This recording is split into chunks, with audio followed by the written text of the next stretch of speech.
Whoa. Hello, Steve. What happened there? Steve. What happened there? What happened there, Steve? Huh? He just killed it. What happened there, Steve? Bloody hell. Huh? Oh, my God. I've worked weeks to get that to a T. You threw me off. All right. Let's start again.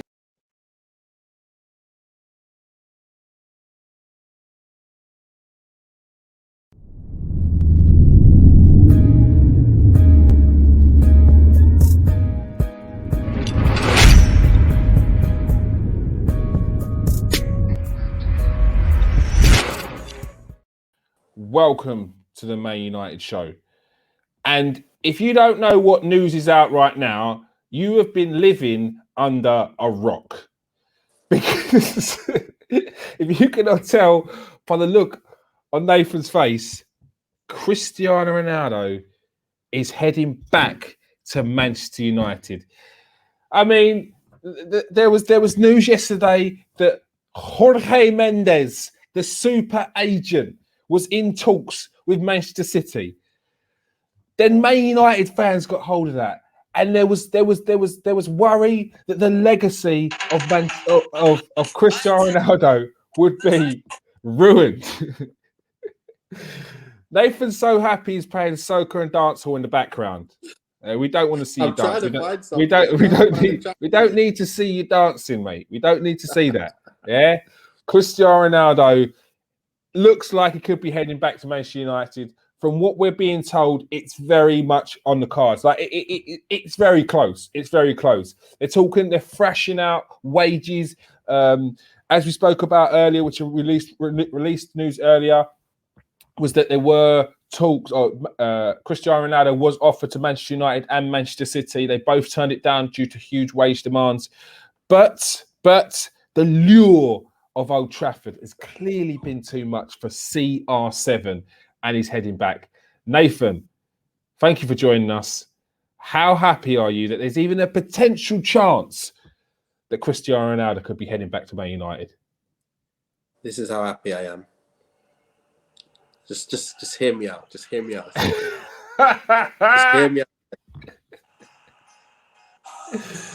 No. I've heard that all summer, and it's just bringing back bad memories. It's coming home, mate.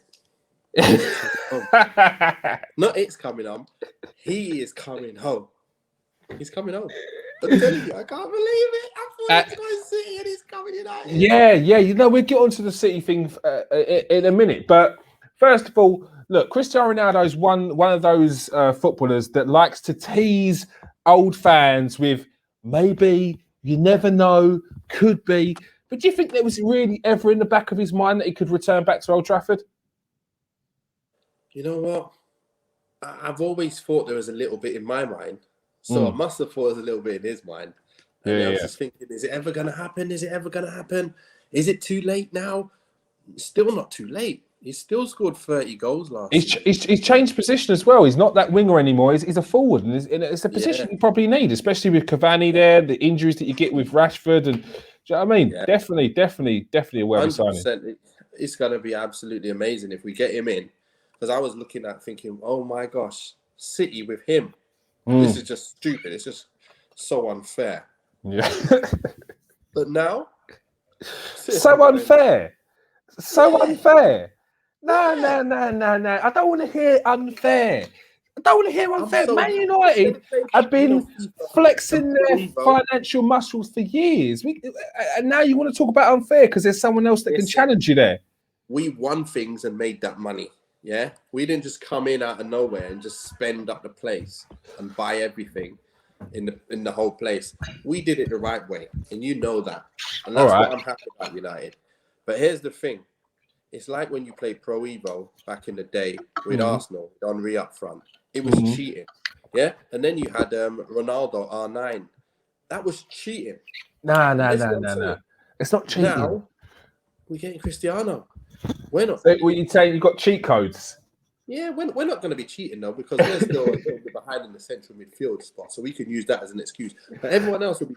Man City are cheating if they go. It's not fair. It's just not fair. They run away with the league all day. Well, just give them the league now. But man, yeah, United, I'll just be, I'm just over the moon in my head. Like, I just hope it happens, because, man, means you go. Imagine 30 goals in a season from him. All them stupid games where you hope someone does something. He can just pick it up and smash it in the bins, like from anywhere. How much of a lift will this give not just the players, the first team players of your team, but also the youth players? It'd be amazing, because they're going to be able to learn from him again at this age. What he's doing at whatever age he is now, 38, 48, doesn't even matter. The guy is going to be someone they're going to learn how he does his daily routine.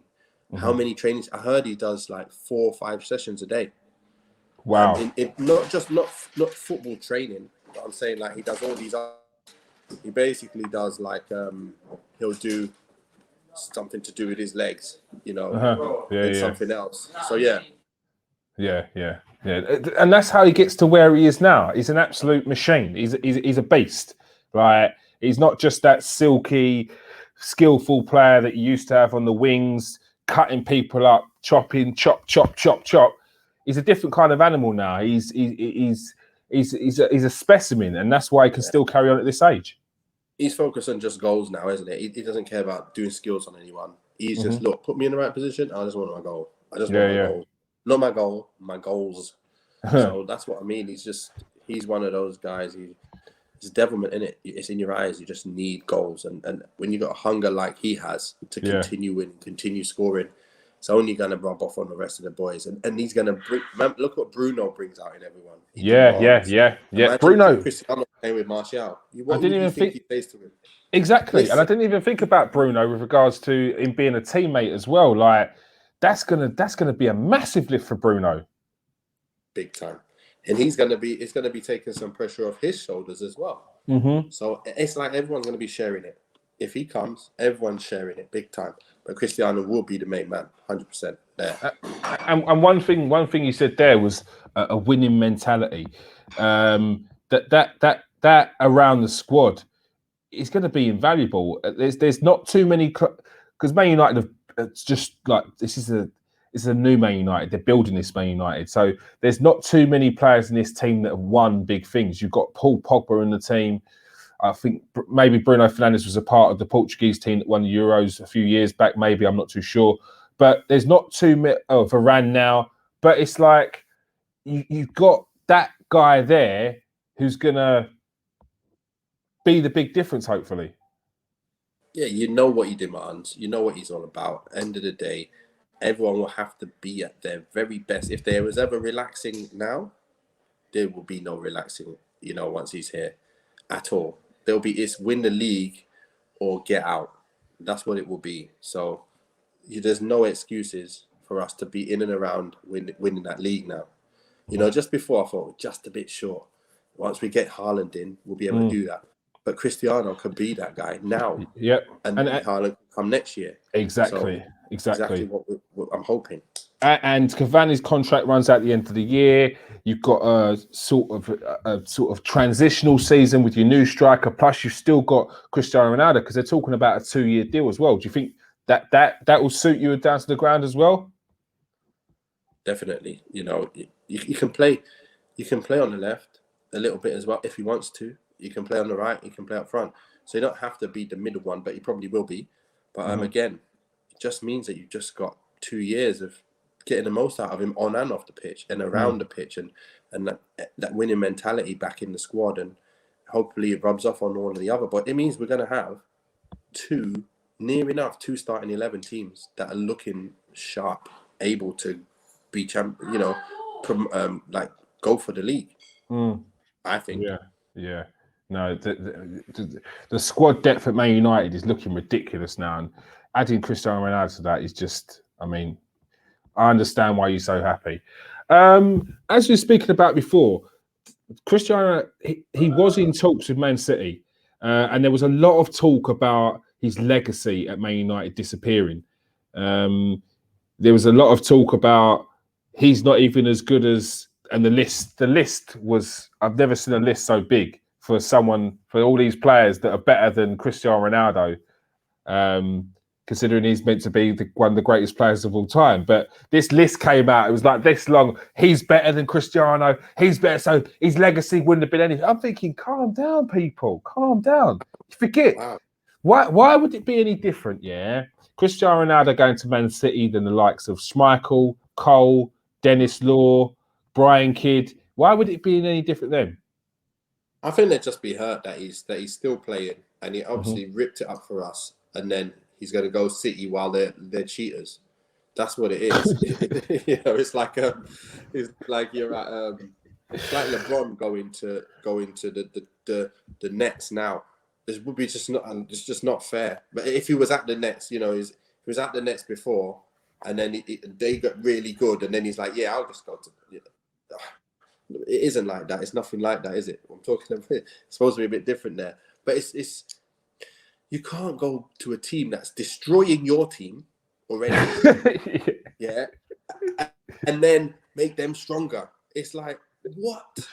You've not only come back to England and gone to the other side, but the other side are already better than us right now. You've got to make them even better. Like, what's going on? It's not fair. It's not fair. I don't think about that. Yeah. Well, I just want to say, yeah, Nathan, yeah, you took Robin van Persie from Arsenal fans. And then not just that, I'm speaking on behalf of Arsenal fans. I'm not saying I support Arsenal. I'm just saying I'm speaking on behalf of Arsenal fans because they're still upset, yeah.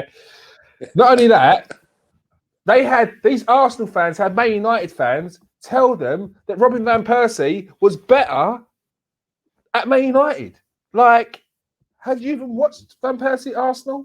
So it's madness. So I understand why they would be hurt. Have you heard Van Persie talking? Well, this is not about Van Persie. This is about Cristiano Ronaldo. Anyway, we move on. All right, we move on. Right. But yours, would it have ruined his legacy at Man United if he would have gone Man City, or would it just been painful to see? It down a bit. Yeah, it would have watered it down a bit in terms of all the fans, how they feel about him. That's what it is, isn't it? It's like you've got 100% of the fans feeling just good thoughts about him. If he went to City and goes and wins it and stuff, and you know, he's going to be booed by the whole crowd just because he's at the wrong side of town now.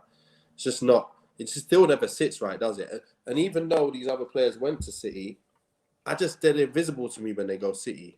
But you can't make Cristiano invisible. He just won't be invisible. And I suppose exactly. I mean, if you're going to try and ignore him at your peril, but I do understand it. Andy Cole, by the time he'd gone to Man City, it was towards the end. I think Schmeichel had gone to Aston Villa or Sporting in between. And then went to Man City. So I do get it. But yeah, no, it's something I had to ask. Another position where you're maybe potentially looking to buy is the central midfield role. It still seems like you're looking for a CDM. Two names that have popped up: Eduardo Camavinga and Saul Niguez from Atletico Madrid. Are they? Oh yeah, don't worry. I'll check that out. Don't gas me up. I'm trying. So, are these two players? One of these two players something you'll be looking to bring in, or is it something you've already got there? To be fair, I haven't seen a lot of Saul Niguez, but I do. For some reason, I keep thinking of him like a Van der Beek type player. So I don't think I don't know. I don't know if he's a destroyer. I didn't think he was that kind of player. Yeah. But when it comes to Camavinga, I think he just fits the type of football that we play. You know, like quick football, beating players, and just like, you know, dynamic. Like I remember what we had. What was his name? The Brazilian defensive midfielder. You always used to have. Who? Kleberson. No. Anderson. Anderson. He used to always have up Gerrard all the time. Like, he's not as good a player, but he always used to have him up. Like, you're not getting anywhere. I'm just going to chase you everywhere. And you're just like, oh, it was this rat all around me all the time. Never got really play good against us. And then you always play Ji-Sung Park. But basically, my point is you need that kind of player who's going to rat. And obviously, Fred is trying to rat. He can do the rat side, but when he's on the ball, he just, I don't know what he is, to be fair. Which I don't mean to disrespect, but you can't have 70-something% passing rate as a central defensive midfielder. So you need to be able to retain that ball under pressure. And he just doesn't often enough. So it's just reality is he kicks the ball out of play under no pressure. Ball comes into him, it bobbles, and players are about to steal the ball. You know, you get scared when you're watching that because you just know it's just a matter of time before these boys just take the ball off you and then they go and get a goal. But I do like his work. I do think he has a place in United's team. But I think we definitely need a Camavinga more than a Sal Jimenez. Nigga. I got that from Helen Balake, actually.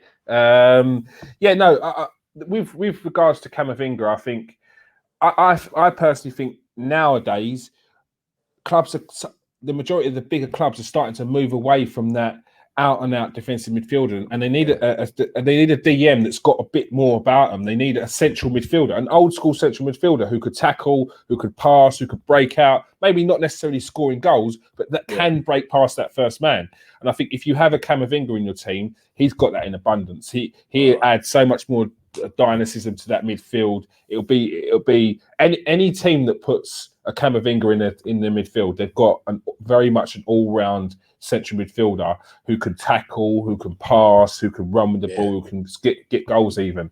And I think it'll be a perfect addition to the Man United team. 100%. You've just said everything about him that I love, and I just need to see something happen with him. I just need to see them coming in. There are a few more days left now, so let's hurry up and get this transfer window out of the way so we can see who's actually going to be with us for the season. Because I just can't wait. I just hate the suspense and waiting and see. Are they really in for someone? Are they just chilling? You know, rumors are like that, aren't they? You just never know whether they're really going for it or not. So and you see him as well as Pogba instead of a replacement as well. Definitely. Pogba's more going forward. He's more setting players up. He's more scoring goals, more forcing the issue at the higher end of the pitch. Camavinga is the guy who's going to get the ball back and get things moving. That's what we want. And that's where you need someone who gets the ball back, gets things moving. Then you need someone who just gets things moving, like a Van der Beek. Then you need someone who's doing bits, and that's Bruno and Pogba.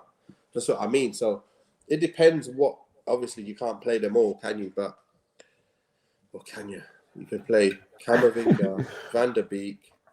Yeah, but then you've got Pogba on the left again. Then you've got two centre backs. You got two centre backs, and it's just not going to work. Yeah. So, but and with Pogba, where do you see his best position when he's fit? Pogba. You know what? It's so hard to figure out what his best position is. I have no idea because I thought, you know what, if you put him in the Van der Beek position, which I call Van der Beek position, which is the second, the McTominay. So you got the Fred, who's the deeper, who's stealing everything. Then you got the McTominay position, which is like the Herrera position. Yeah. And that's where I see Van der Beek playing better because he's the one who moves it around. I don't really like to see Pogba in there as much. What I found when he was at Juventus, he was up just behind the striker, number 10. It was like a free role. But when he came to Man United, it was almost as if the expectation was he's a deeper lying player. He's essentially a DM, but he'll win the ball back and play it out, and he'll do expensive. Yeah. And I just thought to myself, well, no, he scores goals and he creates goals, and he's a flary player as well. Yes, he could win the ball back, but he's got to get past 2 or 3 players. And when he does get the ball, you're not getting the best out of him because you've not got the right players around him to sort of play off of. So it's weird that it's only just soon to play in more of an advanced position now, later on in his Man United career. Like, why is that? I think you've hit the nail on the head though, because when Ole first came in, we had it on lock. It was Matic, Herrera, Bruno, Matic, Herrera, Pogba. Mm-hmm. Pogba played as the one in the hole, pretty much. The one who was the furthest forward, getting to do what he wants. Yeah. But then we had the team messed up where Matic, it became apparent that he can't continue playing all the time.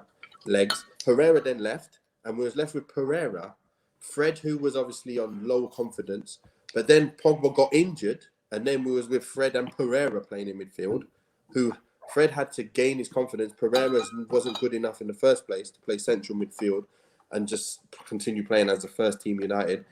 And then he came back and he started doing his bits because he was playing in that Bruno position. But like you're saying, everyone seemed to think he's some defensive midfielder and attacking midfielder all in one. And can do it all at the same time. He can't. So you get him to do one of the three things, and he's best at in behind, same where Bruno is. But then what we had is Bruno came in, and he's much more of a goal threat, and he's a bit of a more dynamic. It's a weird one. It's like he plays with a bit more intensity to his game, Bruno, and he scores 30+ goals a season, and he assists a lot. So then Bruno took that spot because obviously I think he's a little bit more suited to that position, and then you can fit Pogba somewhere else. But that's why we tried to play Pogba just behind that.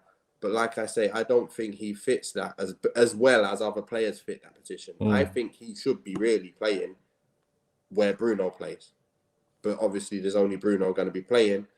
And then the thing is, Pogba can obviously affect the game more than Bruno at times. But then it's a thing of who do you want to go with? And he's only going to go with Bruno, that's for sure. And because he's scoring the goals. Pogba. Yeah. So where are you going to put Pogba? You have to put him somewhere. And fortunately, he hasn't got a nailed down spot because of Bruno being in the side. He's going to be on the left when Rashford is not playing well. And then other games, he might go in that middle position, Herrera position, if we get a CDM that can do all the running around. If we had a Kante, Pogba could play in there. But we don't have a Kante. Simple. Kante is ridiculous. He gets everywhere, wins everything, and then just hands it off to people in the right places. Never really loses it. And then he allows Pogba to kind of not have to do all that leggy work.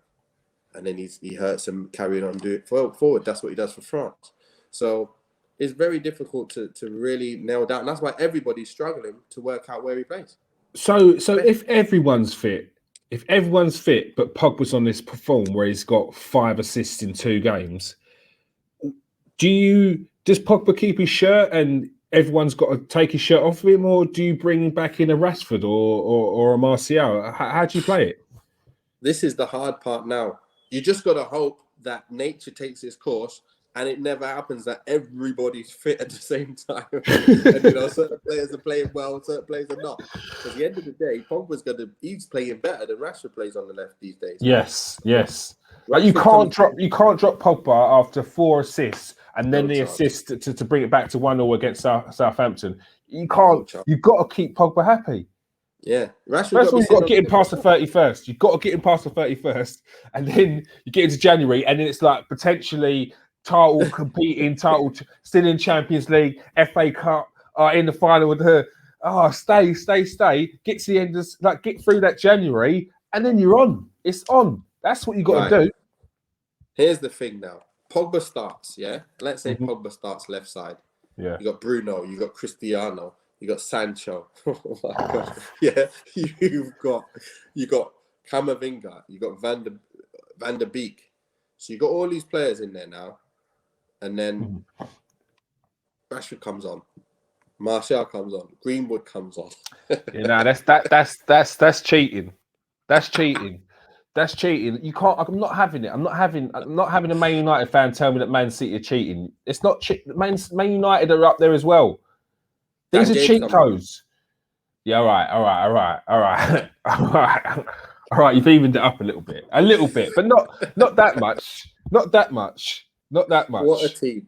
So it's a dilemma. So you must understand. There must be an understanding, a bit of empathy for Ole Gunnar Solskjaer, when he changes, when he makes these changes. And we still forget about the likes of Mata, who's still in the squad, or is still in the team. And he's still a magician. He's one of them players that could just pick and pass and find a gap in the team. So, and he must be doing it in training as well. So you see that, and it must be a dilemma for him.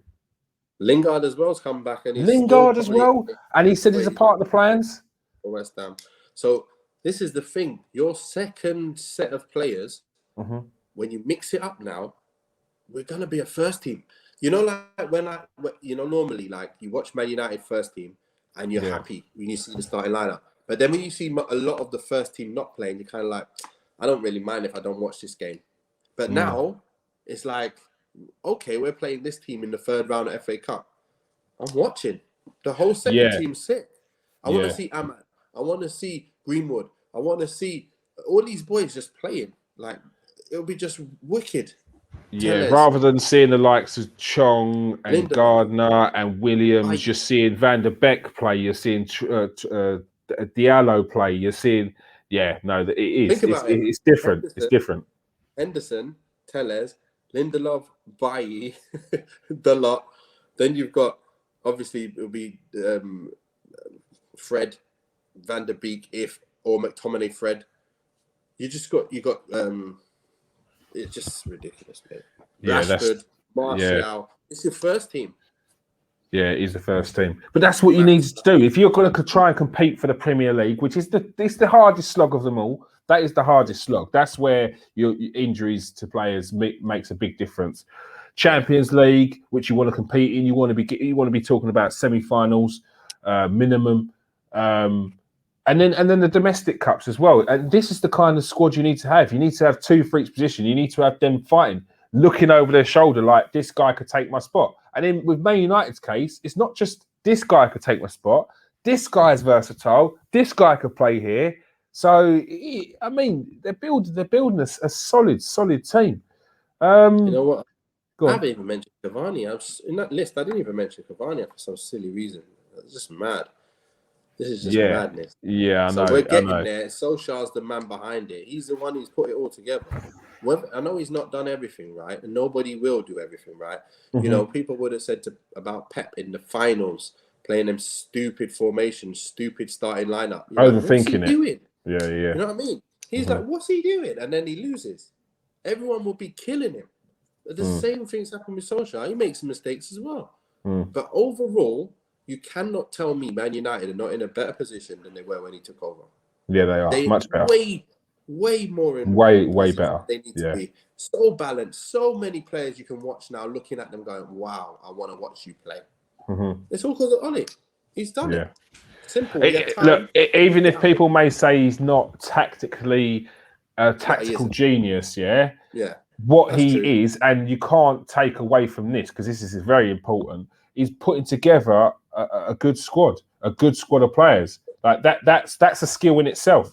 Because I've seen managers go out and buy what they would feel is a good players for the team, but there's so much more to just buying a player than seeing him play decent for another team. You've got to have the right character, the right mindset. It's massively important, and it's a lot harder than people think.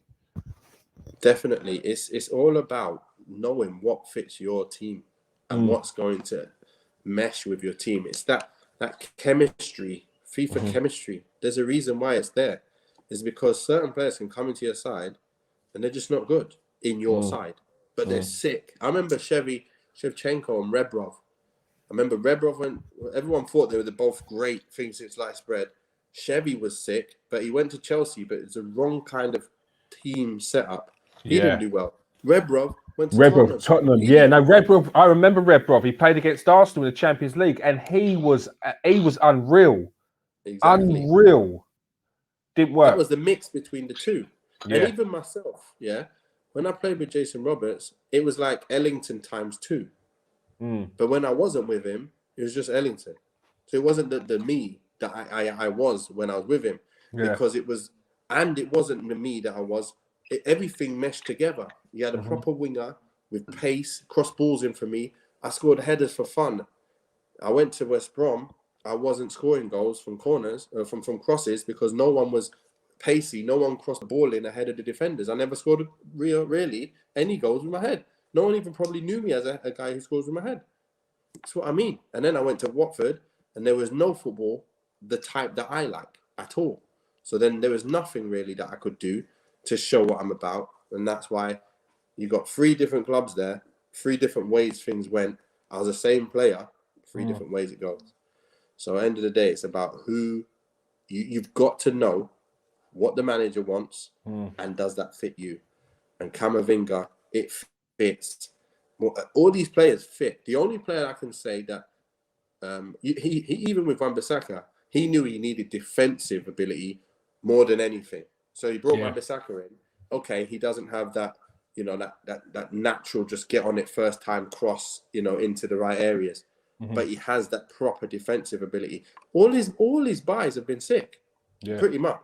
Even the Dan James buy, where we were at the time, he filled that position and he worked hard and he's a grafter and he done his job for United quite often.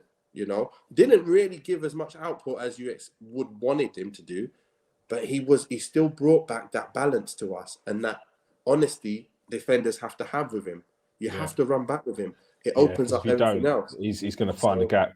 Yeah, he done the right things, man. He's brought in the right players. I'm very happy with him. And a big thing for you, that what you feel was part of the 1-1 draw the other day. No Rafael Varane or Jadon Sancho in the starting lineup. Is it imperative that they start this weekend? Look, it's you have to. I don't even know what the word is. Yeah, that's even more stronger than imperative. They got to be on there with a matter of urgency. They've got to be playing. Yeah, there's just no way he cannot play them 2 players on Saturday. Yeah, they have to start. Not even bench. Not just play. They have to be on from minute 0. So end of the day, if he doesn't do that, I'm really gonna be upset with what I thought is about him. Do you know what it is? It's because you said Ollie's at the wheel, and then since then he didn't start Varane, didn't start Sancho. He's at the wheel and he's deciding what he wants to do, and it's not. He took his hands off. He took his hands off. Now look, I understand that you just bought. You spent 100 million on 2 players, and they haven't been in the squads. Okay, the first week maybe it was a bit too soon for them, but they were both eager to play. All the reports coming out, they're putting in extra training sessions. They wanted to play. Right. They must have been kicking themselves that they weren't starting last week, and they'll be chomping at the bit this week to start. Now here's another thing: when you play pre-season, you start games and you come off at 60 minutes. Why not do that? Yeah. Start the game, come off at 60 minutes. You're just your first team players. Put them in, give them their 60 minutes so they can get more fitter to be ready for 90 minutes the next time. I'm not going to give them 30 minutes. Yeah. That's Martial should be getting 30 minutes. Not Sancho and Varane. Yeah. They need to be starting. Same way Lukaku starts and he destroys the team and says, listen, I'm coming off now. I'm resting. Yeah. It's win it first. Take the lead first. Yeah. Exactly. Get the goals. Get what you need to do. Destroy your team. Get up. Get the advantage. Then change a few things. And if things go to pot from there, it goes to pot. No one's going to be upset with you. Yeah. But if you don't start your boys, there's no excuse. Questions will be asked. Questions will be asked. I completely understand that. And potentially to add to that, I mean, it will definitely be too soon, but Cristiano Ronaldo to add to that, I mean, it's too much. It's too much. I just lost for words. If he comes, like I say, chances galore, but he'll put them away. And even half chances, he'll put them away. Yeah. This is what will be the difference maker. When we defend the way we defend, even with the Fred and McTominays, Cristiano up from his Sancho and Pogba and Bruno. You think we don't have enough players to destroy people with that? Mate, we don't need the extra man with him in. He is the extra man. So this is what I'm saying. It just opens up a whole new viewpoint. It's just amazing. I just can't. I just hope he gets in here. Yeah, I hear it. I had it with Thierry Henry. He came back. He weren't the Thierry Henry that we all knew. However, it was the lift it gave the team. What a goal as well. Is good. The lift it gives the team is something you can't buy. And yeah, I mean, I as a football fan itself would like to see Cristiano back in the Premier League. He's one of my favourite players, so it'll be good to see him back. All right. Thank you for joining us today, Nathan. Thank you. And thank you everyone else for joining us. Let us know what you think about Cristiano Ronaldo coming back to Manchester United. Let us know if you would have been absolutely distraught if he would have gone to Man City and his legacy would have been ruined. Give us your viewpoint on Ole Gunnar Solskjaer's team selection, who he should start against Wolves, and also if you haven't watched the pre-match preview of the Wolves versus Man United game, make sure you check that out as well. Peace out, people. Stay safe and wash your hands.